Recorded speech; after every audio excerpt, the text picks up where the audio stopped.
অনুরাগী ছোঁয়া ধারাবাহিকের আজকের পর্বে দেখা যায় দীপা ওই গাড়ি থেকে প্রথমে উর্মিকে ধাক্কা দিয়ে ফেলে দেয় আর তারপরেই নিজে বের হয়। সোনা ভাবতে থাকে তার মা বুঝি তাকে বাঁচালো না। এরপরে দেখা যায় দীপা গ্লাস ভেঙে সোনাকে বের করে, কিন্তু সোনা কিছুতেই মাকে বিশ্বাস করতে পারে না। সূর্য সহ সবাই সেখানে এসে হাজির হয়, কিন্তু সোনা মায়ের উপর ক্ষেপে গিয়ে বলে যে বাবা, মা আমাকে বাঁচাতে চায়নি, মা চেয়েছে আমি পাকা মেয়ের মতো মরে যাই, আর তার জন্যই মা আমাকে সবার পরে গাড়ি থেকে বের করেছে।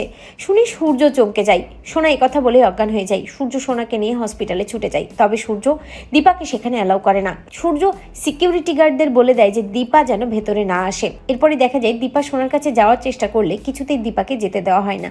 দীপা বাইরে বসে সোনার কথা ভাবতে থাকে, দীপা অপেক্ষা করতে থাকে। অন্যদিকে ডক্টর সোনাকে চেক আপ করার পর সূর্যকে জানায় যে যত দ্রুত সম্ভব আমি যেমনটা বললাম আপনি তেমনটাই করবেন, আর নয়তো সোনার অবস্থা আরও খারাপ হয়ে যাবে।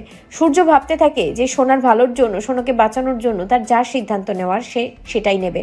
এরপরে দেখা যায় যে সোনার কেবিন থেকে বেরিয়ে আসার পর দীপা যখন সোনার কেবিনে যেতে চায়, সূর্য তখন দীপাকে কিছুতেই যেতে দেয় না। দীপা সেনগুপ্ত বাড়িতে ফিরে যায়। কাকিয়া সহ সবাই দীপাকে দোষ দিতে থাকে যে আজ সোনার এই অবস্থার জন্য সে দায়ী। ঠিক তখনই সেখানে সূর্যর সাথে সোনা এসে হাজির হয় এবং সোনা চিৎকার করে মাকে অপবাদ দিতে থাকে। সোনা বলতে থাকে যে মা চেয়েছিল সে যাতে মরে যাক, মা তাকে ভালোবাসে না, মা তাকে বাঁচায়নি, মা ওই গাড়ি থেকে তাকে বেরও করতে চায়নি।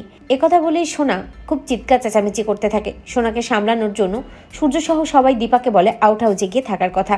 তো বন্ধুরা, তোমরা এটাই চাও তো যে সোনা যেন তার মাকে ভুল না বুঝে? কমেন্ট করে জানাতে ভুলো না।